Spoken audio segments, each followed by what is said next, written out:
السلام عليكم ورحمة الله وبركاته. بسم الله الرحمن الرحيم. رب اشرح لي صدري ويسر لي أمري واحلل عقدة من لساني يفقهوا قولي. أهلا بيكم في حلقة جديدة في الكورة مع الأزوري. ازيكم؟ وحشتونا.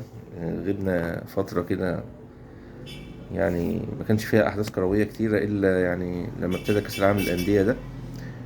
ف وفي موضوع كده، يعني من أسبوع كده آه، نادي ريال مدريد اتعاقد مع، مكتوب كده، الجوهرة الأرجنتينية فرانكو ميستانتونو. قايل كده ريال مدريد اتعاقد مع الجوهرة الأرجنتينية فرانكو ميستانتونو. آه العبد لله أول واحد في العالم اتكلم عن فرانكو ميستانتونو، على الأقل في مصر. اتاري ريال مدريد كان منمر عليه، وأنا بقول الزمالك يجيبه. الكلام دون في الحلقة يوم 26/4، وكان اسمها الزمالك وبيسيرو وخطته والميلان والانتر واتلانتا. وقلت، والعنوان كان فيه برضو مبروك يا صن داونز لما كان كسب الفريق الاهلي ده. وانا اتكلمت يوميها، حتى قلت ان نادي ريفر بليت فيه 3 لعيبه، قلت على الاسمين بس. الاسم التالت بقى هو كولوديو. الاسم التالت ده هو اسمه كولوديو. فكان في كان في قلت في 3 لعيبه ما لهمش حل: فرانكو ماستانتونو عنده 17 سنه. وقلت حتى بالاماره معقول نادي ريفر بريت يلعب الوينج رايت بتاعه او المهاجم بتاعه اليمين عنده 17 سنه. وقلت لكم كمان في لعيب اسمه سانتياغو سيموني، ده كمان داهيه. اسمعوا، خليكم فاكرين الاسامي دي، لان انا ما بقولش اي كلام. الحمد لله رب العالمين، احنا عندنا موهبه من وانا عيل كده. يعني الله يرحمه بقى، المدرب بتاعي بتاع الناشئين كان ياخدني كده تحت دراعه كده ويقول لي لو شفت حاجه قول لي، لو عملت حاجه ايه رايك في كذا، ايه رأيك كده. مش يعني كان في يعني لعيبه معينين كده، يعني لان الموهبه بتبان على اللعيب من اول لمسه للكوره كده. اللعيب ده يبان موهوب، حتى في العقل بتاعه شغال وكل حاجه. اصل الرياضه دي موهبه، والعقل ده ما هو العقل ده بقى بيشتغل ازاي؟ مع التعليم. في فرق بين لعيب متعلم او لعيب مثقف، عشان بس في ناس بتتضايق. التعليم دي مش عيب ان هم ما تكونش متعلم، مش عيب. بس العيب ان انت ما تعلمش نفسك، ما تثقفش نفسك. هو هنا المشكله في دي، ان انت تفضل زي ما انت. هو ايه اللي وصله اللي هو فيه ده؟ يعني صلاح كان طالع بني ادم عادي، بس ده اشتغل. وهو اكيد لقى ناس تساعده وتوجهه. ده برضه توفيق من عند ربنا سبحانه وتعالى. يعني ده توفيق من عند ربنا سبحانه وتعالى. هو وصله للمو صلاح لغايه دلوقتي. اللي هو دلوقتي ده ايه؟ عشان ده. وفي لعيب قلت لكم التلات لعيبه: فرانكو ماستانتونو وسانتياغو سيموني، والاسم التالت ده انا ما قلتوش بقى، اسمه كوليديو. برضه عنده 25 سنه. انا بقول بقى الزمالك يجي يلحق الواد ده سانتياغو سيموني ده، نصيبه. وفي حتى قلت بالاماره برضو كان لعيب في اندبندنت الارجنتيني. قلت لكم الماتشين كانوا في كوبا ليبرتادورس، كان اندبندنت الارجنتيني وبوتافوجو البرازيلي. اللعيب ده كان اسمه خواكين بورجوس او بورغوس بالانجلش. هو بورجوس بالارجنتيني او بالاسباني، يعني حسب اللغه. بيلعب في استوديانتس الارجنتين. لعيبه. وانا لما ابص واقول ده لعيب، خلاص. ما كنتش انا اتكلمت عن فرانكو ماستانتونو وريال مدريد اتعاقد معاه. يبقى الحمد لله، يعني ده يعني توفيق من عند ربنا سبحانه وتعالى. وده نتيجة عن موهبة. يعني احنا الموهوبين، احنا اللعيبة اللي كنا موهوبين، مش اللعيبة بتاعت الملايين دي، اللي ما فيش لاعب في مصر يستاهل 2 مليون جنيه. اكتر اجدع لاعب في مصر اخره 2 مليون جنيه. ده احنا بقى لو كنا ايامنا احنا، ده احنا كنا احنا اللي كنا نتمن بال100 مليون وبال90 مليون، مش اللاعيبه دي. حتى واتكلمت برضو على الموفو كينج، لاعب اورلاندو بايرتس، وانا كنت طالع قبل الماتش وما شفتوش، وقلت المفروض ممكن يكون كان بيلعب في لعب في الماتش بتاع بيراميدز واورلاندو بايرتس وجاب جون. لا، ده هو ده بقى اللي انا بتكلم عليه. النظره بتاعت الناس فين؟ ما عادش في حد بيبص على كوره ولا بيبص على حاجه. وخلي بالكم انا الكلام اللي انا بقوله اقسم بالله انا صادق في الكلام اللي انا بقوله ده. كنا احنا واحنا ناشئين صغيرين كده، كنت اقول للمدرب بتاعي كابتن في كذا، حصل كذا، كان يقوم نادهلي تعمل ايه كذا، حصل كذا وكذا وكذا. يمكن في موقف حصل انا عمري ما انساه لغايه دلوقتي. كان كنا بنلعب فريق اسمه الشهداء في اسماعيليه. كان المدرب بتاعه كان حافظ، كنا احنا نادي المريخ بورسعيد، ويمكن كابتن احمد الدسوقي يمكن يكون سامعني. حصل الموقف ده وهو كان موجود. كان المدرب رامي عليا انا واحمد الدسوقي لعيب عشان يوقفنا.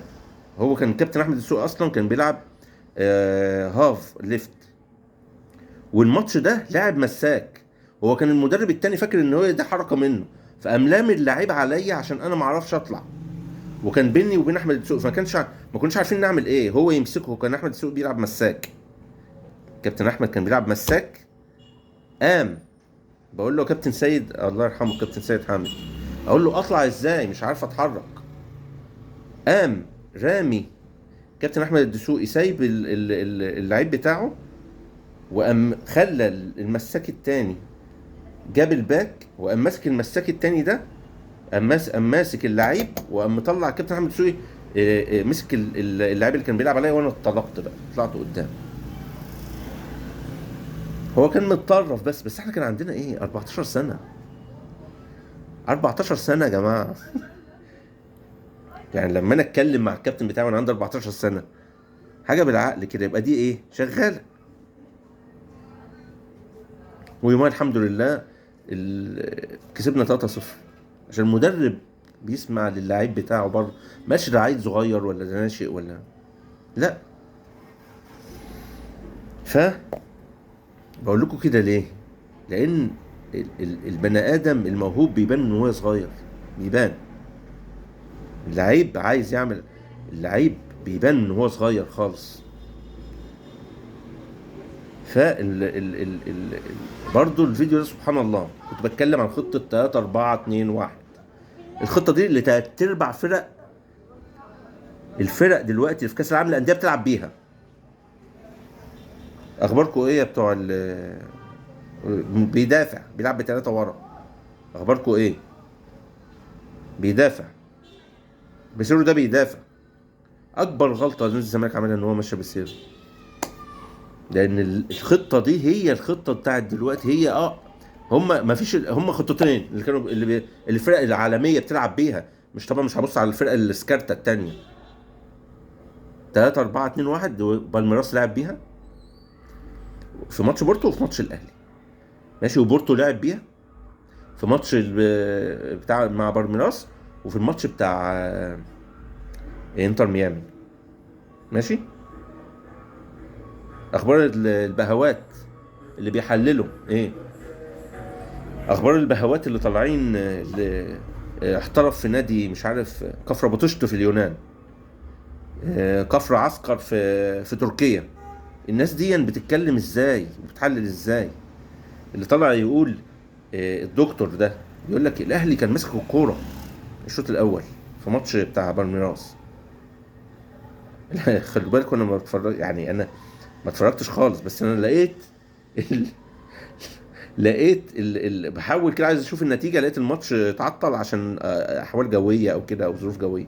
فكان البيبي يتكلم بيقول لك الاهلي كان ماسك الكوره الشوط الاول، ببص على النسبه بتاعت الشوط الاول لقيت برمجه 60% والاهلي 40. اتفرجت على الملخص ما لقيتش الاهلي ده طلع الا طلعتين، طلع في ايد الجون وكرة قلشت كده وراحت كورنر. ادي اللي بيقول الاهلي. هو كان بيتفرج على ماتش تاني؟ مش فاهم. كنت بتتفرجوا على ماتشة تانية؟ يعني احنا انتوا بتستعموا الناس كمان اللي بتتفرج، بتستغبوا كمان الناس. يعني الناس دي اللي قاعده بتتفرج دي ما بتفهمش في الكوره. يعني ما هم انت بتخاطب بقى اللي زيك، اللي انت تقول يمين شمال انما تيجي بقى على الناس اللي بتفهم، لا معلش، الكلام ده مش ما ياكلش مع الناس اللي بتفهم. فالحمد لله يعني اللي بيحصل دون آه، مش من فراغ. الكلام اللي انا بكلمه كل ده بيطلع صح. الفيديو ده من 26/4، من 26 وبنفس التيشيرت ده، هو ده بنفس التيشيرت ده وباسم الزمالك وبيسيرو وخطته وميلان والانتر واتلانتا، اللي انا كنت بتكلم على ان ميلان واتلانتا والانتر كانوا بيلعبوا بنفس الطريقه دي، وكان نابولي كمان. بس كان نابولي بقى بيعمل ايه؟ هو بيلعب بس التالت اللي كان بيتضاف بيرجع كان انجويسا، كان بيرجع لورا وهو اللي بيطلع بقى ما هو التالت ده اللي هو كان يعتبر يعني المسلوسي في الزمالك قبل ما يتصاب، او صلاح الدين مصدق. هم دول الاثنين اللي كانوا بيطلعوا بالكوره. وقلت لكم المثل ان ال 3 4 2 1 دي اهم حاجه فيها الترحيل. هو كده الشغل كده. وهم زي انا رجعت اقول خطتين هم اللي كانوا بالانديه الكبيره اللي بتلعب بيها 3 4 2 1. الخطه الثانيه بقى اللي انا بقول عليها برضو ممتازه 4 1 4 1. مين بقى كان بيلعب بالخطه دي؟ مانشستر سيتي. ومين؟ وتشيلسي. ومين؟ وريال مدريد.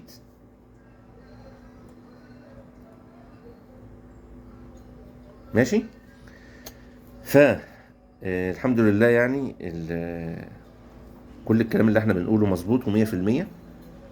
والحمد لله من ساعة ما طلعت وانا مفيش كلمة قلتها غلط، مفيش حاجة واحدة. الحمد لله كل الكلام اللي انا بقوله صح، كل الكلام اللي انا بقوله بيطلع صح. نيجي كمان على كذبة تانية في بتوع اللي بيتكلموا في الفنيات واللي بيتكلموا في التحاليل واللي عاملين نفسهم في الماتش بتاع الانتر ميامي والاهلي.